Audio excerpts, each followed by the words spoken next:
Everybody is so curious about inner child, and I have something very interesting for all of you.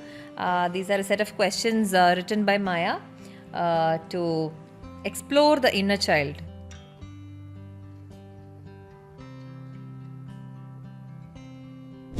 Maya's handwriting.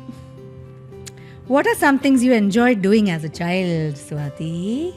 What did you wish you could say to the adults or people in your life when you were a child? What were you afraid of as a child? What dreams or aspirations did you have when you were younger? And during those days, I used to be fascinated with civil service, being a civil servant. I just wanted to cry. I was not allowed to cry. Clean, the typical working mother issues have been there. Okay, I'm becoming my own mother. I'm becoming my mother and I don't want to be. But I strongly believe all our parents graduated from the same university. They used to comment about my skin color, and even school, everywhere it used to be there. I'm sure a lot of brown girls can agree. Last question. Exam the last question on the wall. Such a relief. Power cut used to happen. There used to be candles. And my grandfather used to sit and tell us stories. All of us, whoever was the grandchildren in the house, will sit around, and he used to have this That big one. Yeah, and he'll be lying there and he'll tell us the stories.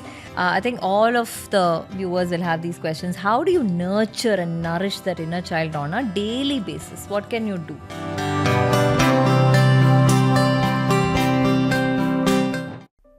Hello and welcome everybody, yet another episode of Stories with Maya Zama, and I have with me Reba Daniel, birth doula, postpartum counselor, therapist, and she wears so many hats. Yeah, feminine embodiment coach, inner child healer. So today we're going to talk about inner child. Everybody is so curious about inner child, and I have something very interesting for all of you. These are a set of questions written by Maya to explore the inner child. Yeah, so we're going to explore our inner child through this. You all can also answer these questions on your behalf today. Yeah, so we'll begin. Reba, ready? Yes. Yeah. I can't wait to see what this question is. Yeah, I'm excited. I don't know what the questions are. Okay, so first of all, we get to hear a lot about inner child. I got to hear about inner child some 12 years back. After, of course, when I was doing my psychology, I've heard of it, but I have not explored it at all. But some 10-12 years ago, I read a book about inner child. I didn't understand much. Here and there, I understood something, but it all started making sense when I had a child. Like we spoke in the postpartum episode, when I had a baby, I started seeing things from her angle, and then that made me see things from my own inner child's angle. All of that happened during that time, during my postpartum. And then, to be very honest, I got a clear picture about it when I attended your workshop on inner child healing many years ago. I think some 8 years ago. 7-8 years back. 4-5. Really? Okay. COVID time, no? It's actually not that long. Oh, okay. Yeah, 4-5 years. 4-5 years back, yeah. So that's when I got a very clear picture about it, and then I started deep diving into it, and then I started healing that inner child, and now also I'm in the process of healing that inner child, but I have come a long way. I've seen my friends come a long way. I've seen you come a long way. So it's a beautiful process, all that I understand now, but I want my audience also to understand what I have understood. Yeah. So please tell us, what is this inner child? Is it my child? It is the child that is inside me. It is somebody else's child. What child is inner child? Hi, Swati and everybody. I love this question because I actually get this question a lot in the DMs. And I struggle to explain it because when a stranger DMs you, you don't know how much, and often you don't have time to sit and type for 15 minutes to explain the whole thing. So I'm really glad that you brought up this question as the first question. This whole topic of inner child, just to put it very simply, inner child means just that, the inner child, the child that is there inside you. So then a lot of people will have this confusion, but I'm 25 now, I'm not a child. So where is this child inside me? So inner child is a term that was coined within a certain section of psychology, when psychologists began to understand that, oh wait, I have adult patients coming to me whose core problems, they're coming to me with adult problems. But when we keep working with this, the psychologists began to understand that, wait, this problem is something that originated from this person's childhood. So the adult comes with a problem that he thinks, okay, it's a problem in his marriage, or he has a certain pattern with, okay, he can't hold down a job, something like that. But the more that the psychologist keeps working with him, they began to understand generally that, wait, it's not here. The origin of the problem was with this person's childhood. So when those certain psychologists began to, understand that, then they had this small conversation about it. Some of them became very fascinated. They themselves started to be the specialists. The psychologists, they went deeper into that subject. So you have some of the famous people who actually were the pioneers, you can say, would be some that have impacted me, have been people like Alice Miller and John Bradshaw. I just love how John Bradshaw explains things, and he had a lot of experiential interactions between people. And there are a lot of old TV shows on YouTube, which can actually, for those of you who want to go and look more into it. John Bradshaw and Inner Child, if you do a Google search like that, you'll see. And it's fascinating how in those times he had dived so deeply into it that he can bring such a practical, real interaction between husbands and wives, a whole studio audience. And so this is the origin of this term itself.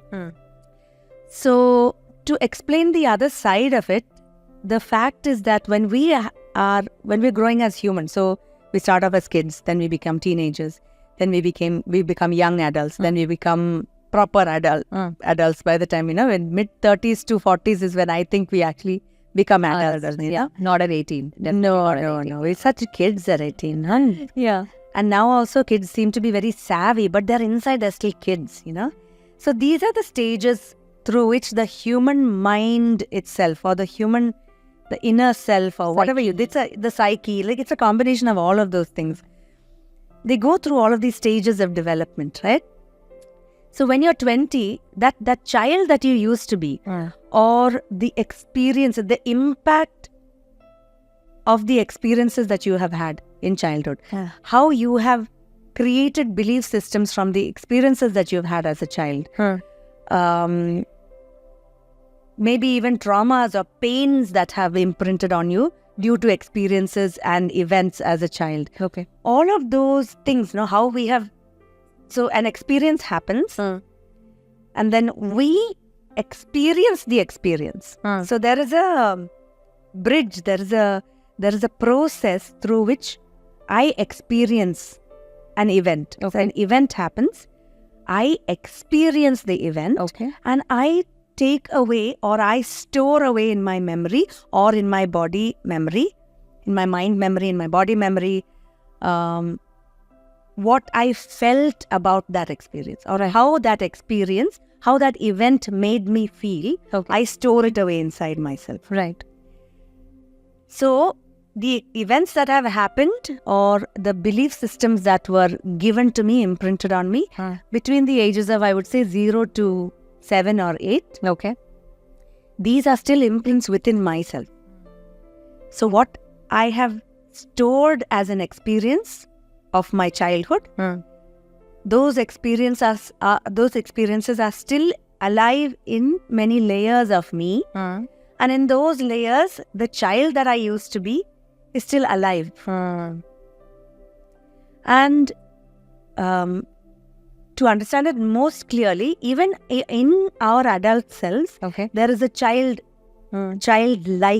For example, qualities such as spontaneity. These are not adult qualities. Wonder, awe, instant excitement. Oh yeah, let's do that. Yeah. This kind of feeling. Yeah. Right? These are all emotions, or there are emotional sequences that originate from that child part of us. Right. So even when our bodies grow, remember the mind works very differently. There's all of those layers of us are that we have already passed through those stations, the memory of those stations are still there. And some of those stations still light up when we have, they just light up, that board lights up when we have it. I remember Inside Out movie suddenly. Yes, that illustrates it very simply for people to understand. So inner child is the term that's used for that child within you. And inner child healing or inner child work refers to that work that you put in. It's like emotional or inner work which you're putting in to kind of deconstruct or heal or bring back into alignment a lot of experiences that have imprinted as negative or traumatic or unwanted even. So even now when I'm an adult, I might think that, see, I believe this, but I don't want that belief, right? I believe I'm ugly all the time, for example, right? If I believe I'm ugly all the time, I'm aware that that's not actually true, but I can't quite get rid of that belief. So it's become a belief. Over the years, when it's repeated, it's become a belief that some part of me really believes it. Right. Even when I know it's not true or I suspect it's not true. So inner child work is where you actually sit with yourself and with the support of somebody who understands this layered work. Right. And you work on that so that the child inside you also becomes less and less burdened with the imprints of the past. Right. And can live truly and spontaneously and freely and with joy and excitement and awe and wonder and So it's not only if you have gone through extreme physical abuse or sexual abuse or you've had extremely toxic parents who have traumatized you or some situations that have traumatized you. Even if you have gone through a pretty normal childhood and if you have had certain limiting beliefs or certain wrong or misguided value systems or something, even then you can do your inner child work to heal it or get it all right. Or just not even misguided. It's just, I don't want that anymore. Right. It's not helping me. It's not helping me. Not I helping. don't believe in it. But it's lingering inside me. I want to get rid of it. It can even be that. Right. So the ones that you mentioned in the first part of the sentence, those are the obvious wounds. Very clear to anybody. Yeah. Like if you sit with a stranger and tell them, listen, I was raped, they understand it. It's a very clearly seen wound, event, Right. possibly that you could have trauma about. But then there are the subtle places also, where it's just my parents were just quiet all the time. Hey, they were really good parents. Yeah. I have clients who come for sessions like that also. Yeah. Ma'am, I don't know if I have this thing, but I find that when I'm raising my son, I have this thing, I want to tell him something, but I always hold back. I'm like, why do you hold back? And slowly it will come out that she lived in a very quiet home. Where, see, the lack of expressiveness is also going to lead to a belief system. You don't need to express that much, which also can lead to inadequacy in communication in certain people. So again, as an adult, I'm still paying the price for that. I'm still being burdened by that. So it can be something that happened. It can also be the absence of something that was nourishing.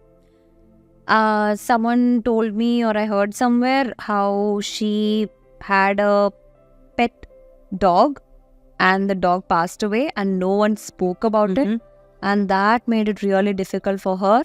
Even now she finds it very difficult to talk about these grief related experiences because nobody spoke about it. And she had a pretty normal childhood where nothing much happened. But this is lingering. Things like And that's the one thing. It's not like you have to have a terrible childhood. And it's not even that everybody might have it. But like in my perspective, the system around us is so dysfunctional, and our poor parents were part of that system, like unknowingly, and without meaning to. They have been unknowingly toxic, subtly toxic, unwillingly participants of the system to us, and we are that generation who is realizing it. We don't need to criticize in order to heal. We can focus on the healing, hold accountability, and actually help ourselves. Right. So these belief systems, insecurities, limiting beliefs, abuse, mistreatment, whatever that has happened in childhood has affected our adulthood in some ways. Can you give us some examples from your childhood? Because for me personally, when I think in that angle, the health challenges that I've had, for which I told my audience that I will do a whole entire episode on that, has definitely affected the way I see myself, about how strong I am or how immune I am or even to believe that I'm weak, I'm not capable, etc. That has helped me, has affected me a lot. My mother being overly critical sometimes. She was very driven, very passionate. She has made me do a lot of things that other mothers might not make their children do, or might not have made their children do in those times. So I'm happy about all that. I'm thankful. But then that critical nature of hers, that has actually affected me in a way that I'm overly critical of myself. That perfectionism, and I need certain things in a certain way, otherwise it doesn't work. You have internalized her habit. Yes. And made it for yourself. That and all has been there. And overly being, cleanliness freak. Be clean, all of that. And many of it has been her own projections, when she has not been able to keep certain things clean, blaming me for not, keeping it clean. The typical working mother issues have been there. So that and all has definitely affected me in certain ways, and I'm healing those parts of mine. I want to hear from your experiences, how your childhood belief systems have impacted your adulthood. So for me, maybe the most obvious ones that I can go to are the way that religion was used, especially in my house. Okay. Which was a big block for me to feel that I was even decently good looking. Second thing is, don't make yourself look good. Was a very subtle but very permeating message throughout my house. Okay. Because looking good and feeling like you look good is equal to vanity, which is not a good vibe to hold in the eyes of God. So now I understand the subtleness of it, but how it practically came in my existence, my experience was, don't look good. Don't wear clothes that look nice. Don't make yourself pretty. So there was a lot of shutting down of the person that I was as a girl and later as a woman. Like it was even like in my 40s that I kind of found my way around it. So it was many years of that imprint being there. Another thing I would say is my beliefs about money were very much influenced by the constant nagging. So my father didn't have my father didn't have this belief about money, I think. But there was this constant thing of my mother in the background saying that you're not using your money properly. You're not thinking that we have 3 girls. You're not being responsible with your money. You're not doing such a good job with the money. We don't have enough money. We don't have enough money. You always will never have enough money. So this constant refrain. Remember that a belief system is created by repetition.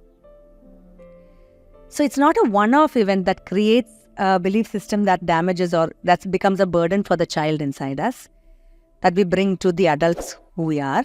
It's the repetition. It's that repeated things. It's the things that live in the cracks of the walls in the house. Not that one gift that came one day and then you're done with it. It's the ones that linger inside the environment, right? So that my belief system about money was another one. I've had actually good ones. There are ones that I'm very grateful for. Same religion part, the same belief system. I have this deep-rooted, it's not even a conviction, it's a given that God takes care of me. And I didn't have to cultivate it. Okay. This is one of those blessings from my... So when you talk about beliefs, there are both good ones. Yeah. So, yeah. Another negative one that I've experienced, I would say, is this feeling of not being good enough. Always not being good enough. Because I was an average student. It's a common one for all Indian kids, Asian kids. Very much. Because whatever we do, it's not good enough. 98 marks, where did the 2 marks go? Yeah. So that not being good enough, from the gauge of, so not being good enough in your studies, not being good enough that you didn't do your chores properly. In every place, you are not good enough. And all that repeated messaging. And it's not like they have to stand and saying, you are not good enough. They're not saying the phrase to you. Like, what is this? I can't depend on you. It's all those accusations and criticisms. The child will internalize it as, okay, I'm not good enough. I'll never be worthy of these people. I'll never be good enough. And this is a belief that I've brought into my marriage. And I've had a lot of conflict. I'm trying to control my smile because it's all the same. How many times do we pinch each other now? So I brought that. I brought it into the jobs that I used to do. I was utterly convinced till my mid-30s. I actually genuinely thought that I am actually a loser human being who has to somehow bumble through life. Some random wonderful things happen to me, but I shouldn't get too excited about it because actually I'm like a loser human being. Oh. And which is through my inner child healing journey that I realized, no, wait a minute. That child inside me was amazing. This is something that my daughter helped me to learn. Okay. And this amazing book called The Magical Child, when I was reading it, because I thought I had to learn stuff for my child, but then it helped me to understand that I was that magical child. It was that year of my life for exploring this was so fabulous. Of course, the work is long, the road is long, but it's so worth it. Yeah. You find that joy of reconnecting to who you really are. Other people's definition of who they thought you are no longer the definitions that you hold for yourself. Other than like it's such a relief, That's not my bag. That's not my burden. I'm just going to throw it here. That's what you thought I was. That's not who I am. Yeah. You really begin to go deeper into life and live with a lot more conviction and joy and peacefulness and relief when you start making friends, when your child is not raving and tantruming inside you and you're trying to keep yourself apart. When you guys become this team, it's just so fabulous. Now, from a woman's angle, how do women have their inner child wounds affect their adult life? Because I'm sure the world has been very different for boys and girls in many ways. We don't have lived experience as boys. So as women, apart from the period shaming and slut shaming that we all go through, I think one thing that struck me was the kitchen experiences that we've had. My mom used to be overly critical about me in the kitchen. The moment I enter, she'd be like, if you come in, then you're going to ruin things, So the relationship with the kitchen, the relationship with cooking, even if I wash a plate, she'll be like, that's not the way to do it. There's a different way to do it. All of those little things, how it gets carried over. How do you think inner child wounds affect women in the long run, Reebs? I think first of all, we all bring it to our marriages and our relationships. So this feeling of not being good enough. So we kind of make the spouse our parent. And whoever is the most critical parent, we will choose a spouse like that, right? Mm-hmm. And whether they wanted it to or not, poor fellows, they don't know that this is the inside game going on. And we also don't know that this is the inside game going on. It's only when we actually start to peel off those layers that we ourselves know that, hey, wait, I am mirroring this with my spouse here. So I think definitely relationships, marriages, a lot of them come to me after they become parents and once the kids are toddlers. We get a lot of DMs saying that, ma'am, I've heard about this inner child. I don't know what it is, but I don't like this person I'm being with my child. I'm using the same words that my mother used to use on me and I hated it. Now I'm using the same thing. I don't want to be this person anymore. Okay, I'm becoming my own mother. I'm becoming my mother and I don't want to be. Not the good parts of the mother. Get it. Because every parent will have both sides, I believe. They're using that. What I hated hearing from my mother, I find it is coming from my mouth even before I realize it's coming. Like what? Vara. You never listen to what I say. Why aren't you listening to me? Why aren't you obeying me? You are making my life difficult. This is my house. This is my house. And also some of them say that I'm becoming violent to my child. Right? And I'll say, shut up and sit there. And I know that the way I'm saying this, my child is becoming terrified of me. When I die, you will know. Yeah, when I die, that nobody has confessed to me, but my mother has said this to me. So at the same pinch, your mother must have said that to you. Standard when I die, you all will know my value. I wonder if it was more grieving for us when they died. Like, what I think I have a whole separate episode for that. But I strongly believe all our parents graduated from the same university. Oh yeah, they use the same words. Same style. Like I want to do shout out to Steffi Sunny and Joel Joseph and all for this same Mallu words. All of our mothers went to the same schools, right? But see, then they will all be having the common trauma as well. Kind of things. They would all have the common traumas and their origin points and even their words of expression are the same. And we are the products of that. Yeah. And we are the products who are trying to make sense of this. This is why inner child healing is so fascinating. I think this is also why inner child healing and even that word itself has so much stigma around it. Because there are few who are beginning to understand that, hey, wait, that's a place that I do want to go into, that murky, dark place and figure it out, and I want to fix it. A lot of them do it because I don't want to carry it on to my children. Yeah. So your question is, a lot of women, they actually reach out because they are actually bringing it into their parenting journeys. So a lot of people that I work with, they have it in their workspace. Unfair bosses, and I'm bringing my thing, but my voice is not heard. Right? Immediately I'll say, like, how at home, how was it? Did you have an opinion of your own for you? Of course, none of us did, right? But it's helpful to understand that, hey, I got so used to not having an opinion of my own. I got so trained in not having my voice that I don't have my voice even in my job. Yeah. So in the job, in the workspace, a lot of inner child wounds come out. Yeah. And I love it when, I work with somebody and then they'll be like, today there was this meeting and I went and practiced. I made my sentences and I went there.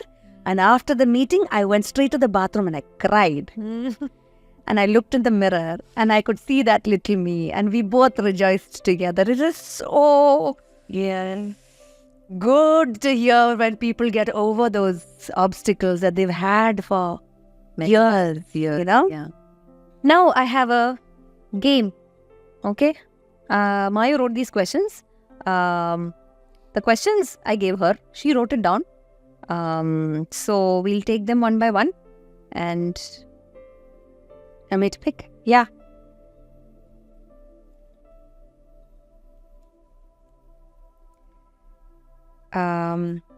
What did you wish you could say to the adults or people in your life when you were a child? Yeah. What do you wish that you could say to the adults or the people in your life? The child you. Okay. Yeah. To allow me to be a child. Because I was always expected to be mature. Yeah. Do mature things. But whenever I spoke maturely, they'll be like, be a child. Yeah. Be quiet. Don't talk like grown-ups. என்னங்கடா வேணும் உங்களுக்கெல்லாம்? Just like that. What about you? I wish I could just tell them to just see me. I'm not as bad as you. I'm not a bad child like you made me feel. I'm not a bad child at all. In fact, I was a very good child. I would have loved to have a child like me. I would have loved to be the mother of a child exactly like me. Me too. Yeah. I'm a very sweet child. I was very earnest. I was very sensitive. I always looked out for other people and all that. And I wish you guys could just see and remind me. You could hold that space to remind me that I was actually a good child. I'm not bad. Yeah. I'll take the next one. Okay. What were you afraid of as a child?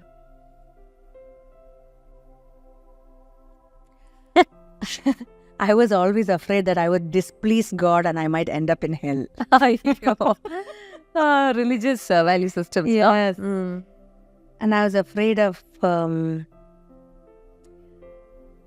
was I afraid of being punished? I always seemed to be triggering my mom and getting punished. But was I afraid of it? I don't know. I was afraid of going to hell. I was very upset at being misunderstood. That's a big thing that I used How many same pinches do I give? But my answer is different. My answer was I was afraid of a bad marriage. Because I was always told that, if you live your life like this, you're going to have a bad marriage. Your husband is not going to like whatever you're doing. You're such a, arrogant kid and you're going to have a bad mother-in-law. Your mother-in-law. auntie. And I'm having like the completely opposite experience. So that was something I was scared of. Yeah. So I wanted to postpone marriage for a long time. I want to postpone having kids for a long time because I was dreading this experience. Yeah. Nothing came true, but I was scared. Yeah. Next question. Repetition is the killer, Yeah. Okay, next question. What did you wish adults understood about you?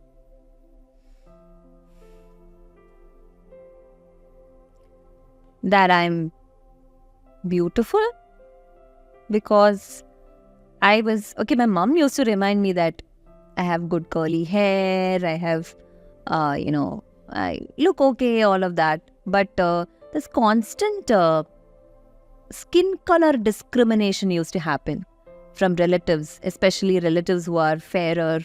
They used to comment about my skin color, and even school, everywhere. It used to be there. I'm sure a lot of brown girls can agree.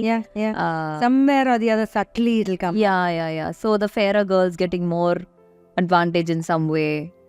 All the front rows will be filled with them for programs, events. I'm sure all the dark girls can agree with this. So that sort of thing, that I wish people could say that I was okay, beautiful.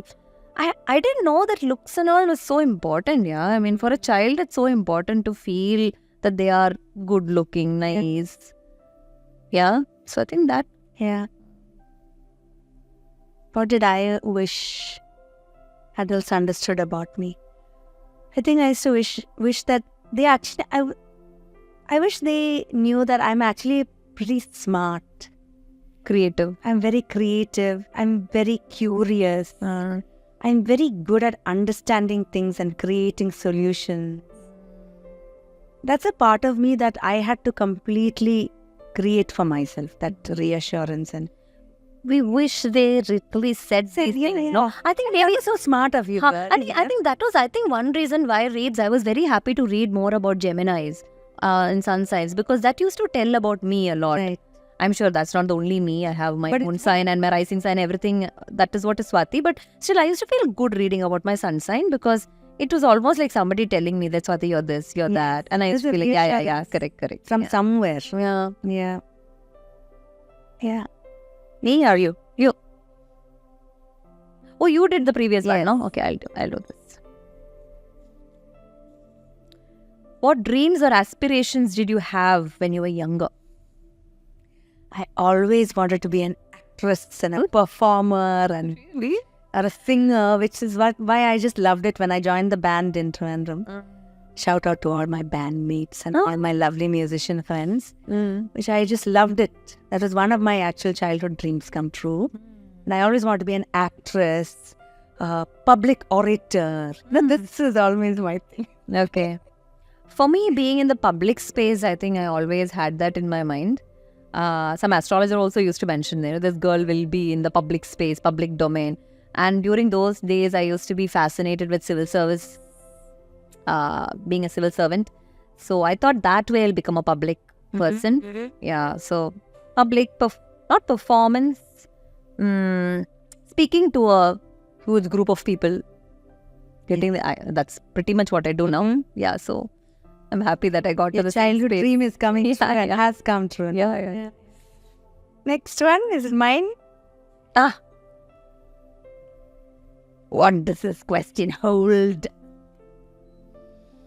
My was handwriting. What are some things you enjoyed doing as a child, Swati? I used to do a lot of role play. Being different versions of myself, talk to myself. I used to do a lot of mirror talking to myself, even without mirror and all, in the bathroom and all. I used to keep talking to myself. I used to give a lot of interviews to myself about, how successful I am and all of that. I think all of that manifested in the end. So I think role play was something that I loved to do. Yeah. What about you? I always also had role play, but much more higher on the list was something I used to love to do as a child. Was I used to like going to this hilltop. It has a full lawn in the parks. Just rolling. I wish I could do that now. Jumping on the trampoline. Swinging. Oh my God, even now, okay. Swinging as high as you can go. I used to love reading detective stories. Oh, really? And by the time it's chapter 2, I have to crack who is the killer. And then I used to go to the last 2-3 pages. I will almost 99% of the time I'll be right. Okay. Then I'll come back and read the whole book. Okay. So love doing that. Okay. Now that you said all these things and sparked my child in me, speaking of mountains, because I grew up in Munnar, I used to love taking these nature trails, going into the tea garden, and then from the tea garden, the forest will start. So from there to the forest, and then wandering animals, Mystery. elephant varma, all of that, and that all I used to love. And reading also, I used to enjoy all these childhood magazines, Balarama, Balamangalam, all these things used to come, no? Kalikudka and everything. I used to love doing that. Yeah. Cutting pictures from that. I used to like drawing on top of people's faces on magazines. I'll draw Kombu and Misha and all for the girls, all that. I have seen magazines where people like you have drawn on them. Yeah, I used to love doing that. Your turn next. Okay.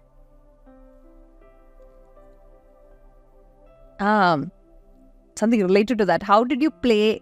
How did you have fun? How did you express creativity in childhood? ഞാനിതൊക്കെ തന്നെ കൊമ്പ് വരയ്ക്കുന്നത് മീശ വരയ്ക്കുന്നത്. I think when I was younger, I used to express creativity through role play. Many scenarios.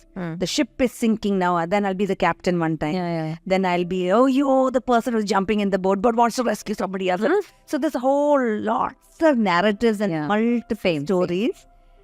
But as I got older, I stopped role playing, and what I actually did was I just escaped into books so that I didn't have to think about my life. Okay. Like I would get like a bit of a panic if I only had 2 novels to read in a day. I had to have the third one just in case 2 of them got over.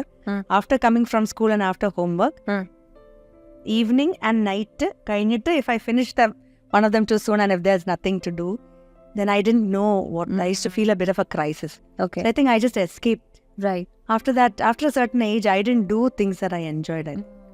For me, one point that comes to my mind is Reeves. Playing was a bit difficult after a point of time for me because of being too parentified.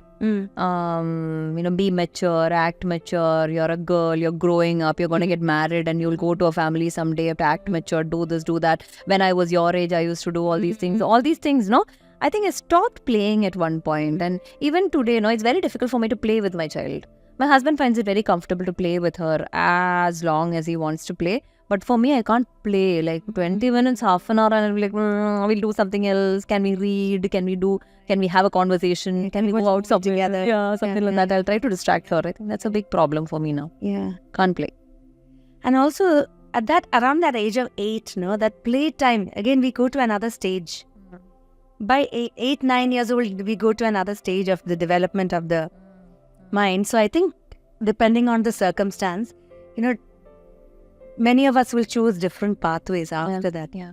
There are some who actually go into sports. So there's actually play that happening. Yeah. Which I didn't really do much of, although I used to like it. I didn't do it because of my physical health issues. Yeah. ഇതല്ലേ വായിച്ചേ മുമ്പത്തേത്?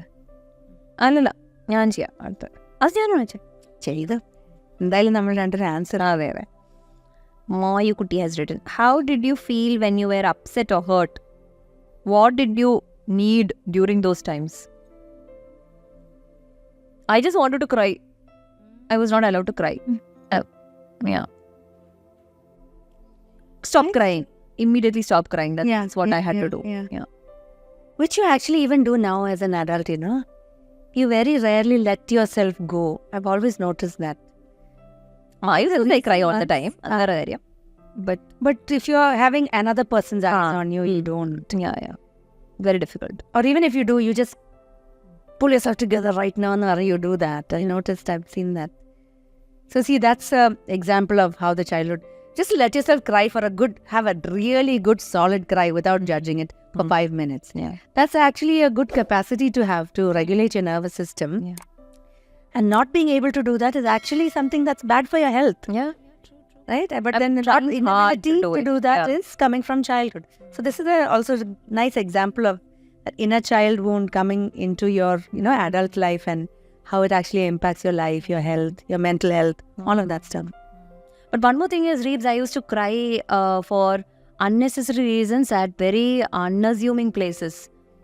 Chumma, I'll be standing in front of the class and we'll be about to take a seminar. Whenever I'm slightly vulnerable, I start crying. So that's the moment like that. Crying. That is a crying when your nervous system is overwhelmed, not because somebody's attacked you and somebody's criticized you. Yeah. So that's another sort of crying. That's overwhelmment. That just by techniques of knowing how to regulate, how to self-regulate and all, you can train yourself to come out of it. Yeah, that I came out of. Oh, it was so difficult for me to come out of it. Did you answer that question? What was the question? It was, What did you need? I think I just wanted a safe place. I wanted one person who's a safe place that I can come and either say this to. I needed a feeling of safety. That's what I didn't ever have, I think. Yeah. And this is actually something that's impacted. Again, I internalized the feeling that there won't be. Listen, Reba, there is no safe place for you. You better get your shit together. You better be self-reliant. And I know that this is one of the points from where my hyper-vigilance and my hyper-independence came from, which I had to spend many years to stop being so hyper-independent. So all these answers are my answers also, by the way, people. Okay? It's just same pinch after same pinch after same pinch. Yeah. But see, I love how that happens because that's the system, It was trying to make you smarter and savvier, but those are not the places in which we become stronger and more resilient and savvier. You think they are.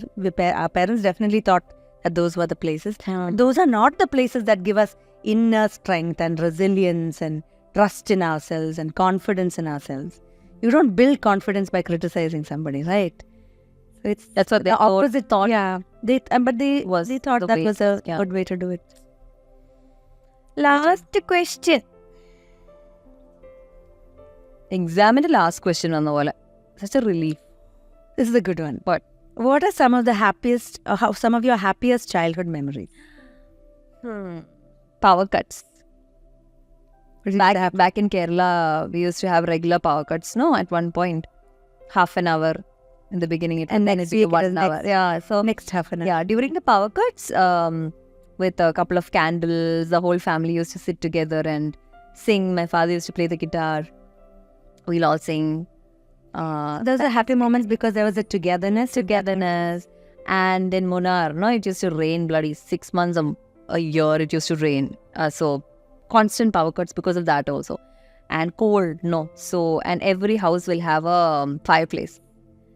So my dad, mom, they used to put firewood and fireplace, fire which we'll all sit around it and then eat, looking at the fireplace. So cozy, so warm, blankets. A proper family feeling would come, just for that. Yeah, it's very sweet memories. Yeah. I think for me, I have a similar memory with the power cuts because every year, I grew up in Muscat, but we used to come for vacation every year for 2 months. For summer vacation time, my grandfather used to, when the power cut used to happen, there used to be candles. And my grandfather used to sit and tell us stories. Whoever was the grandchildren in the house, we'll sit around, and he used to have this that big one. Yeah, and he'll be lying there and he'll tell us the stories, all from the Ramayana, Mahabharata, all those old Sanskrit. He was a Sanskrit scholar. So a lot of those stories. So much that when I used to go back, if there were any Hindi classes that had references of this, I used to be one of the few people who used to know those stories. And my teachers used to be surprised, you're a Christian, how do you know these stories? And I used to feel very good, I know these stories. So that's a very good memory. Yeah. A lot of my best memories are of these trips that, as a family, my dad was a travel agent and he got to take us to many places abroad. So Disneyland, when I was 8 years old, just witnessing the vastness of the world, I think, is one of my highlights still. Visiting NASA, not really understanding, but feeling that feeling. I became very familiar with this feeling of there's more than I can see now. There's expansion. So when I look back now, I think that feeling and the memories that gave me that feeling are the highlights of my childhood. Speaking of grandfather, I remember sitting around my grandmother and my dad's siblings and all, hearing stories about their childhood. I used to love to hear, you people were also naughty children at one point. Yes. My dad used to do a lot of his childhood stories. And we used to love it. Even when they repeat the same story again and again, we're like, you want to tell us that story again? Can you want them to repeat it? Yeah. So I think this is something that is children really like hearing the stories of our lives. This is part of how human communities are, Yeah. Not just the fairy tales, Hansel and Gretel and whatever. When I was small, this happened and all. Children love hearing it. Yeah. So with that, we come to an end to the inner child session. Last question is, I think all of the viewers will have these questions. How do you nurture and nourish that inner child on a daily basis? What can you do? So the answer is simple, but the doing is not easy. Okay. Or the answer is easy, but the doing is not simple. Whichever way you want to say it, right? You have to let the child come out and play. Let the child come out and play. Without judging it. So, in a daily basis, suddenly out of the blue, if you feel like, when I'm crossing or I'm taking the stairs and I feel like skipping a little bit. Okay? You got to skip a little bit. Okay. If you see a magazine and there's a pen lying next to it, and if you want to draw faces on it, you could draw the faces on it. Yeah. All of those little things are actually the powerful things on a daily basis. But the point is that we let ourselves do it only if we understand the basics of it. And if we feel like, okay, that is important, because everybody might not feel like that's an important part. They may not be at that phase in their lives, or they may be done with. It's not necessary that everybody needs to have inner child healing. But those who want it, who are experiencing it, who are seeing it as an obstacle and they want to address it, then for them, understand what is this? Why am I still holding on to it? Okay, it's not your problem. It was not also created by you. The obstacles that your child is still facing, remember that they are not your obstacles. You wouldn't create them. You wouldn't really ask for them to be this hard. Therefore, when you really understand the physics behind that whole thing of why does the mind internalize it, it gets easier and easier to let go. It's not my burden. Okay, the real Reba, that little Reba, you can start saying that and give more weightage to that part of you, not the part of you who is operating from that conditioned space. Yeah. But on a daily basis, it's to bring a little bit of playfulness. If your child is singing, sing with the child. So when you have small children, it's very easy to bring our inner child out. So that's a great time for parents and for mums and for dads to come out and play. Okay. When you come out and play, don't come out and play as an adult. Criticize. Yeah. I will tell you the rules. No, you cheated. I've seen grown-ups really fighting with kids. നമ്മളന്ന് കളിച്ചപ്പോ all our child came out. We cheated. ഇതല്ല rule. അതാണ് rule. Yeah. That's fun. But come out and play. Another way is really to go back into nature. So if you go swimming on your own, after some time you'll let yourself relax and splash about a bit. Like put that water in your mouth and blow it out. You let it spout out. Yeah. All these little things are ways in which we give permission to ourselves to let that child come out. So when the child comes, then the child will bring the baggage also. Yeah. Then you can address the baggage also. Yes. Then eventually what happens, our boundaries might get better. Yes. When we heal those parts, we might stop bowing down to authority at one point. Yes. Might say, At least we'll know that, okay, I actually don't want to. That's the reason I'm doing it. I'm going to sort out that reason so that now I don't have to all the time. Yeah. Can get better at relationships, at friendships. Yes. At communication. Yes. Not having to swallow yourself up, your opinions, your thoughts, your voice all the time. Yeah. I am valid. Yeah. Okay, so in my childhood, I wasn't made to feel that way. Okay. But right now, I'm reassessing it. Yeah. I'm rewriting this code. I'm just Recalibrating myself. Exactly. Yeah. So, that was a wonderful, lovely, cute, cutie session. I loved it. So I hope you all got your inputs related to what is inner child and how to do inner child work. And please seek help from people like Reba, or your own therapist might know more about it. So read books about it and do your day-to-day inner child healing activities. All that's going to help you. Reba conducts workshops very often. Come out and play. Yeah. Yes. Yeah. Which is something I really loved in, just to add, that Firefly's Unplugged edition number 9, where there was only games and not many sessions. Everybody just started coming out and play. Yeah. So I think, have more retreats, gatherings like that. Yeah. In your family, if they're all gathering, you be the one to okay, 3 games, everybody's playing the game. Even if it's just, what is it? The spoon and the lemon and spoon also. Just, there's another layer of fun that comes out to play with us. True. And I think at one point we also realized that our parents were also hurt inner children, right?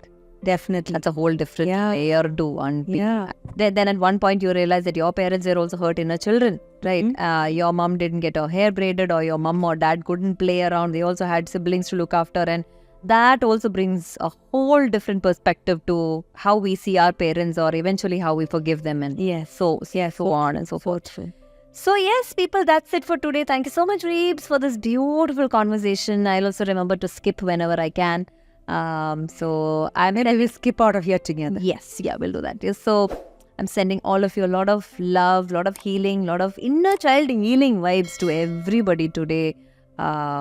We both love you. Thank you so much from Reebs and Swati. Bye.